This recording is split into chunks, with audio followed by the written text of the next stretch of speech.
আমি রানুর, আপনি লিখেছেন চোখের পাতায় আইলাইনার দেওয়া জায়েজ হবে কিনা।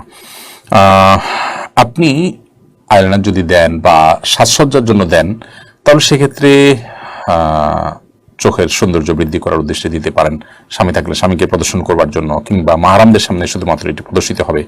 আর যদি রাস্তাঘাটে গায়ে মাহারামদের সামনে এটি প্রদর্শন করার উদ্দেশ্য হয় বা ওপেন সবার জন্য আপনি নিজের সৌন্দর্যকে প্রকাশ করার উদ্দেশ্যে দিয়ে থাকেন, তাহলে সেক্ষেত্রে এটা নাজায়েজ এবং গুনাহ হবে।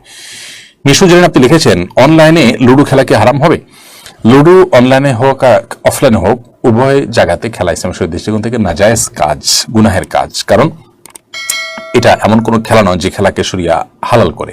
শরিয়া কোন খেলাকে হালাল করে? যে খেলা আমাদের শারীরিক কসরত আছে, যেখানে ব্যায়াম হয়, যেটার উদ্দেশ্য হতে পারে যে আমি শারীরিকভাবে ফিট হব, সুস্থ সবল হব, এবং এটা একজন ইমানদারের জিহাদের প্রস্তুতি হতে পারে।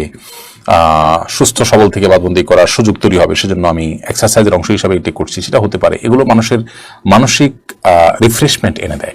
কিন্তু যে সমস্ত খেলা এরকম কোনো উপকারিতা নাই, সেগুলো শরীয়ত অনুমোদন করে না। এর মধ্যে লুডো খেলা একটা। এর মধ্যে মানসিক রিফ্রেশমেন্টের ব্যাপার নাই, শারীরিক ফিটনেসের কোনো ব্যাপার নাই, বরং আরো মানুষকে অবসাদগ্রস্ত করে দেয়। অতএব এটি অনলাইন অফলাইন উভয়টাতেই একই রকম বিধানের অন্তর্ভুক্ত হবে।